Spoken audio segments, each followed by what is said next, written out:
ನಮ್ಮ ಚಿಂತಾಮಣಿ ನ್ಯೂಸ್ ಕನ್ನಡಕ್ಕೆ ಸ್ವಾಗತ. ಮೋದಿ ಸರ್ಕಾರ ಬಂದ ಮೇಲೆ ಬಂಗಾರ ಬೆಲೆ ಜಾಸ್ತಿಯಾಗಿದೆ. ಮಹಿಳೆಯರನ್ನು ಉದ್ದೇಶಿಸಿ ಮಾತನಾಡಿ ಹಾಸ್ಯ ಚಟಾಕಿ ಹಾರಿಸಿದ ಸಚಿವ ಡಾಕ್ಟರ್ ಎಂಸಿ ಸುಧಾಕರ್. సొమ్ములు దండిగా వేసుకుంటారు కదా అందరూ.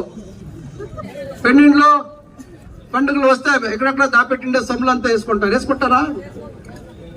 నీవు వేసుకోబెట్టి నీవేం వేసుకుంటావు? నీకు ఇస్తే ఆడు అమ్మేస్తావాడు. 2014 ఇస్వీలో 10 ఏళ్ళ వెనుక ఎంత ఉండక రేటు మన చైర్మన్ నమ్మ చెప్పాల, రాగుట్పల్లి చైర్మన్ నమ్మ చెప్పాల. 2700 చిల్లర ఉండే, మధ్యలో ఎప్పుడో 3000 అయిండే తెక్కిపోయామిటికి. కానీ ఇప్పుడు ఎంత ఉంది చెప్పండి బంగారు రేటు? ఇక్కడ అంగడుంటే అడిగి చెప్పండి. ఇక్కడ 7000 చిల్లర, 7700 ఎంత అడగప్ప?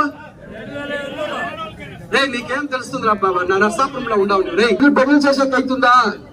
ఇప్పుడంతా ఫోన్లో వచ్చేసి ఆ ఫోన్లో కెమెరాలు వచ్చి ఆడవాళ్ళతో పట్టుకోకే కష్టమైపోయింది. చీరలు పెట్టుకునేది, బంగారు వేసుకునేది, ఇట్లా తిరిగేది ఫోటో, ఇట్లా తిరిగే ఫోటోలు పెట్టుకున్నాకే పురుసట్లేదు ఆడవాళ్ళకి. ఇట్లా టైంలో మోదీని నమ్ముకుంటే 7000 చిల్లర అయిపోయింది. బంగారు కొనేకి అవుతుందా యోచన చేయండి, బిడ్డలు పెళ్లి చేసాక అవుతుందా యోచన చేయండి. ఇప్పుడు కాంగ్రెస్ పార్టీ ఇన్నేళ్లుగా వృద్ధాప్య వేతన, అంగవికల వేతన, విధవా వేతన ఇవన్నీ ఇస్తా ఉందా లేదా? పెన్షన్లు, ఈ పెన్షన్